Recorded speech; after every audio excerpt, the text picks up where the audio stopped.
And just like that, we're back, prime time, in the truck, in the dark, with nothing but these lights right here, breaking down the Titans' loss to the San Francisco 49ers. It was 34 or 37 to 24. And sometimes it's a brutal reminder that this team sucks. I mean, I know we suck. We've sucked all year. But I mean, it still sucks to watch this team suck.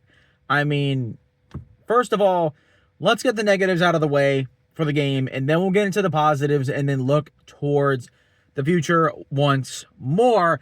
So, the negatives, once again, coaching, another. Oh, my phone fell over. Wow. Well, I did not expect that. Let me get this back in position. Sorry. But coaching, terrible once again. Play calling, not great every single time we got moving or something good was happening on offense. Most of the time, at least, we'd call some stupid, silly, schemey play, and it just gets blown up. Like the one at Jim DK absolutely ruins a perfectly good offensive drive. Titans end up taking 3 instead of scoring a touchdown, which they probably should have, or they probably would have on that drive. So that's unfortunate. And then the missed opportunities. There was a missed field goal by Joey Sly. There was a missed field goal by the 49ers that would have given the Titans the ball back with solid field position, but Jeffrey Simmons gets an unnecessary roughness penalty. What's new there? Hasn't had one in a minute, but guess what? You can't have that if you're big 98. And he caught a touchdown in this game, which we'll talk about more in a second. But that's frustrating. But there's none more frustrating than right at the end of the first half, Cam Ward has Justin Jefferson, has Van Jefferson wide open. He runs a double move, gets free. I mean, if that pass is completed, it's a touchdown. Straight up, it's 6 points. And you go into halftime 17-17, and instead you go in 17-10, and then it gets 24-10, and then 31-10. And before we knew it, I mean, things completely unraveled. And that's a throw that Cam Ward needs to make. And for Cam Ward, there is a concern. There is one pretty big concern, and that's his ability to throw the ball deep.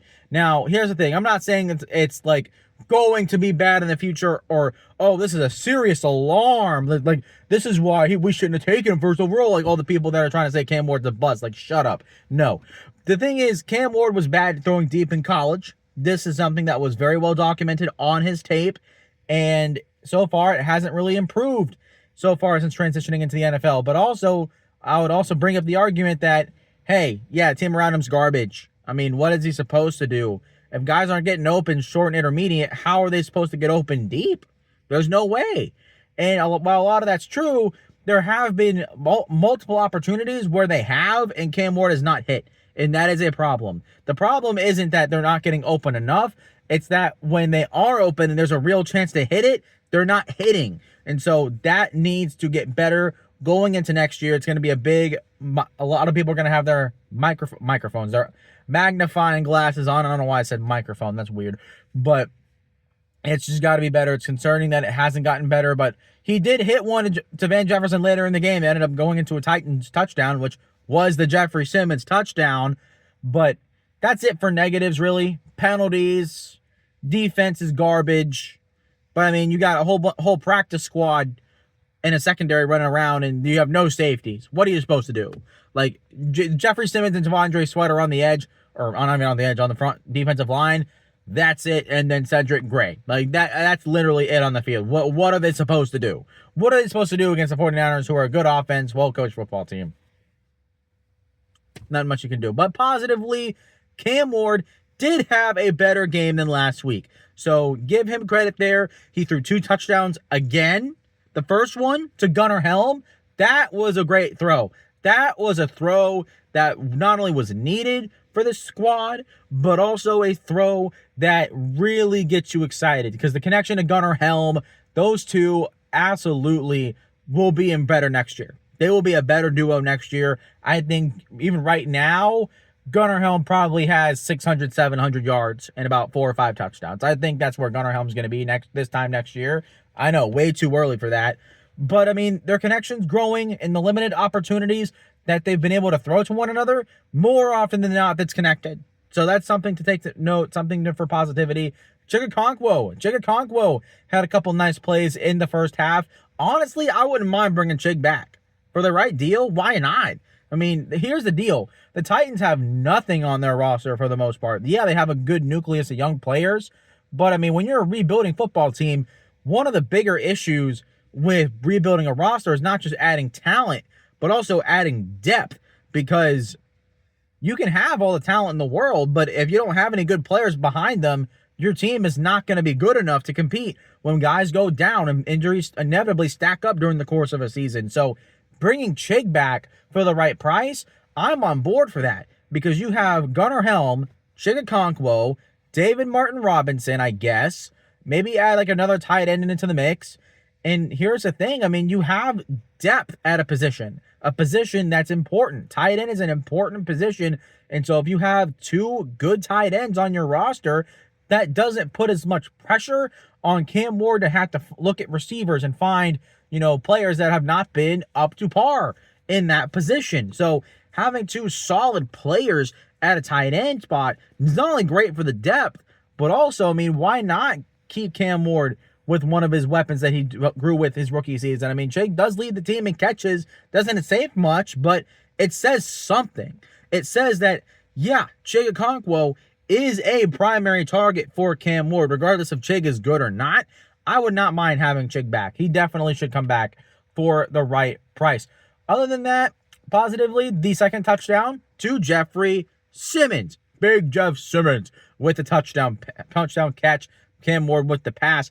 Obviously, that was nice. That was really nice. And for morale, that's something that this team needed. Give Big Jeff a touchdown. He's been playing his butt off all year long. He was good in this game, so give him credit there. It was just a penalty that was really bad for him.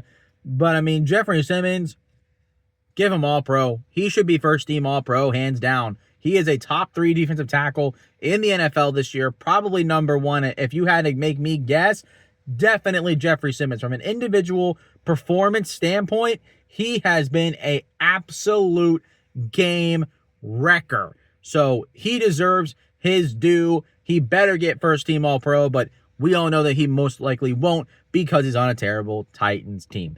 So what do we look for going into the last 3 games of the year? We got Jacksonville week 18. We got next week the Chiefs, who are now officially eliminated from the playoffs.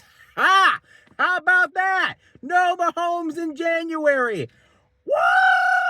Okay, I'm just kidding. That's not that crazy, but wow. I mean, they missed the playoffs for the first time in over a decade. So say that for what you will. And then we got to face them at home. That's another loss. The Saints, week 17. That's a loss. They won. They came back and beat the Panthers. They beat the Panthers and the Bucks in 2 weeks. So now that divisional race between those 2 teams is going to get so freaking good. I think they play each other next week for the first time in Carolina. Absolutely making top 5 games of the week. No doubt about that. So a little bit of a teaser. But and with Jacksonville, week 18, that's probably our most winnable game as my lights go out. Huh. Uh-oh. Hang on. Aha. There we go. Don't mind my truck making some weird noises. That's okay. It's normal. So Jacksonville's probably our most winnable game going into the next year or to the end of the year, because at this point, I don't see us beating the Saints. That helps us get the first overall pick. Whoop-de-doo. And then Jacksonville, where they're at right now, I mean, they win next week, and I think they clinch the division. I'm pretty sure. If Jacksonville win and then a Texans loss would mean they clinch the division, I'm pretty sure. So, I mean, by that point, I mean, if they're going week 18 and they have the division locked down and they have no chance for like a higher seed, they might. So they might play. But if they don't, if they can't get any higher seed and they rest their players, that better be a win. That needs to be a win to end the year strong with something positive. So that's probably our most winnable game to go to 3 wins. Maybe they beat the Saints. At this point, I doubt it. They're playing their best football right now, and while we have too, I mean, I didn't even mention the offensive line. The offensive line was pretty good in this game, especially in the run blocking. Run game was better again, and we need that. As long as the run game can continue to flourish and continue to have success, that should allow Cam Ward to have better days. I mean, it's no secret that with a better run game, Cam Ward has thrown for 4 touchdown passes.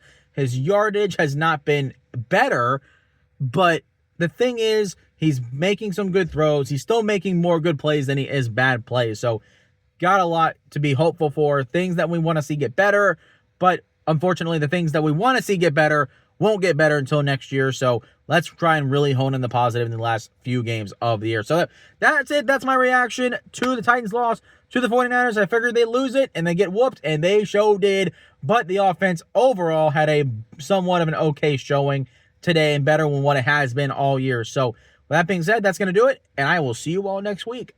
Bye-bye.